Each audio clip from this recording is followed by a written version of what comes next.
નમસ્કાર ખેડૂત મિત્રો, હું એજે મુળિયા આપ સર્વ ખેડૂત મિત્રોનું હાર્દિક સ્વાગત કરું છું. ખેડૂત મિત્રો, ખેડૂત ખુશ તો બધા ખુશ. આ વાત લઈ આપણે દર વખતે કંઈક ને કંઈક નવી માહિતી સાથે મિત્રો મળીએ છીએ. મિત્રો, આજે આપણે વાત કરવી છે કપાસના પાકની અંદર. આમ તો કપાસના પાકથી ખેડૂતો ઘણા બધા કંટાળ્યા છે. કપાસ જે છે એ કરવાનું છોડી દીધું છે. એની પાછળના ઘણા બધા કારણો છે. એક તો કપાસમાં ગુલાબી ઈયળ આવે, કપાસ જે છે એ દિવાળે આવે એ પહેલાં હુકાઈ જાય, એટલે કે હુકારાનો પ્રશ્ન જે છે એ મોટો પ્રશ્ન છે.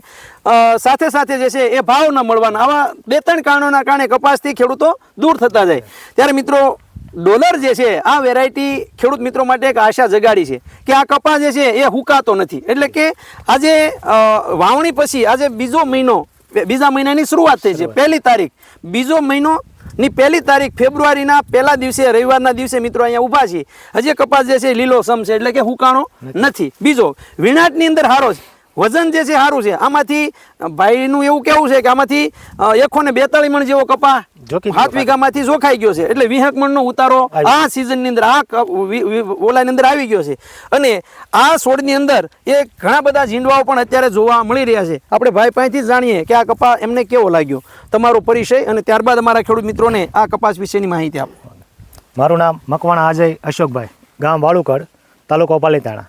Mobile number 95 58 57 60 78.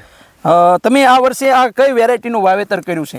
ડોલર છે. ડોલર છે, હા હા, બરાબર. અને આ વેરાયટી જે છે એ તમે ક્યાંથી લાવ્યા હતા? લાવ્યો તો પાલીતાણા, આપણે વીરપુર રોડ, એગ્રો એન્ટરપ્રાઇઝમાંથી. બરાબર છે. અને આ વેરાયટી જે છે એ કેટલા વીઘામાં તમે વાવેતર કર્યું છે? આ 7 વીઘાની અંદર વાવેતર છે. આ 7 વીઘાની અંદર વાવેતર કર્યું છે. અને 142 મણ કપા તો અમે આમાં જોખી દીધો છે. અને આ વેરાયટીની જે છે ખાસિયતો હું તમને નવી લાગી એમ બીજા અન્ય કપાસ કરતા કેમ અલગ પડે છે? અલગ ની અંદર જોઈએ તો આની અંદર રોગ ની અંદર વાત કરીએ તો સુસ્યા ને એવું છે ને, સુસ્યા લાગવાનો પ્રશ્ન ઓછો આવે છે, ગુલાબી ઈયળ છે ઓછી આવે છે. અને વીણાટ ની અંદર કરો ને તો વીણાટ માં બહુ સારો છે. બરોબર. અને 4 ડાબલી 5 ડાબલી એવરેજ છે. બરોબર. અને 7 થી 8 છે ને અંદર કપાસિયા આવે છે. બરોબર છે. અત્યારે તમે છોડવે જોઈ લો ને તો 50 ઝીંડવાની એવરેજ થી તો ઝીંડવા છે જ તે 50 55 60. બરોબર. એટલે અત્યારે પણ જે છે ફ્લાવરિંગ ખૂબ સારું છે. બરોબર છે. અને સોમાહા કરતા અમને અત્યારે ફ્લાવરિંગ છે ને સારું અમને લાગ્યું. બરોબર છે. ગામના ખેડૂતો જો આવ્યા ને કે ના એ કીધું કે નહીં આ વેરાયટી કરાય. બરોબર છે. એટલે આ વેરાયટી જે છે એ વેરાયટી તમને સારી લાગી? હા, અમને સારી લાગી. કારણ કે હું 4-5 વર્ષથી આ પડવું આવું છું. બાજુનું આમ ગણો તો 10 વર્ષથી અહીંયા છું. ઠીક, 10 વર્ષ આનું આ ખેતર છે, મતલબ આ ભાઈઓ ને કાકાદાન ભાઈઓ. બરોબર છે. પણ આ વર્ષે કપા સારો થયો. બરોબર છે. તો ખેડૂત મિત્રોને જે છે આ વેરાયટી કરવી હોય તો તમે શું ભલામણ કરો? ના, આ વેરાયટી આ જ કરાય. કારણ કે અમારા જે ખેડૂત જોવા આવ્યા ને એ બધા એમ જ કીધું કે કરવી હોય તો આ વેરાયટી કરાય. બરોબર છે. ખેડૂત મિત્રો, અને આનું ઝીંડવું શેક સુધી જે છે એ આપણે એમ જોઈએ તો શેક સુધી જે છે ઝીંડવું મોટું છે. એટલે અત્યારે પણ ઝીંડવું આવ્યું નહીં તો નાનું થઈ જાય. 6 માહ પછીનું ઝીંડવું જોવો અને અત્યારનું ઝીંડવું જોવો ને તો તમને કાંઈ ફેર લાગે નહીં. હા, બરોબર છે. મિત્રો, આપણે આની અંદર દેખાડી દઈએ કે ઝીંડવું કોઈ પણ છોડવો લઈ લો, એની અંદર જે છે આ ઝીંડવાથી જે છે એ આખું છોડ જે છે એ આખા વળી ગયા છે. અને વજનમાં પણ જે છે એ સારી વેરાયટી મિત્રો આપણે આ જોવા મળી. અત્યારે બીજા પાકની અંદર આજે બીજી ફાલ લીધો ને તો ઘણા છે ને હળવાનો પ્રશ્ન આવ્યો છે. હા, બરોબર. અમારે નથી અત્યારમાં. એટલે કે ટૂંકમાં આમાં એ પ્રશ્ન નથી. નહીં. બરોબર. અને ફ્લાવરિંગ પણ ખૂબ સારું છે. બરોબર છે. અમે ધાર્યું નતું ને એટલું અત્યારે ફ્લાવરિંગ બેઠું પાછું.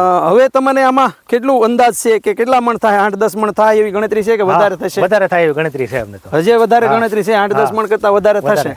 બરોબર છે. ખૂબ 12 થી 15 મણ થાય અમારા હિંમતભાઈ જે છે ગામના એક એગરાવાળા જોઈ ગયા. એને એમ કીધું તમે 10 મણ વીઘા છે ને હેઠે નહીં જોયું એમને. હિંમતભાઈ, તમને શું લાગ્યું? તમે વર્ષોથી ખેતી કરો છો કપાસની, તો તમને આ કપાસની વેરાયટી કેવી લાગી?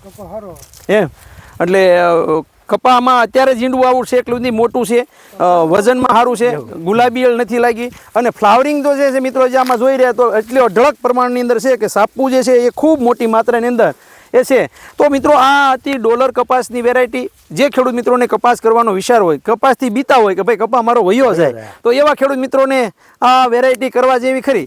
હિંમતભાઈ, અજયભાઈ, શું કેવું તમારે? ના, કરવા રેખો. અમારે છે ને નીચાણા ભાગમાં થોડુંક વેણ રેખું છે. ત્યાં દર વર્ષે છે ને 1.5-2 વીઘા રેખો કપા છે ને મોળો રહેશે. બરોબર. એને બદલે અત્યારે તમે ત્યાં સુધી ચેક સુધી જોઈ લો ને તો કપા ગયો નથી ત્યાં. એમ ને? નકર ત્યાં અમુક છોડે આપણે કેમ ગુંડાળા પડી જાય, હાલા પડી જાય છે. પણ આમાં કોઈ એવો પ્રશ્ન ઓણ નથી આવ્યો. આમાં દેશી ખાતર કેટલું આવે છે? દેશી ખાતર નથી નાખતા.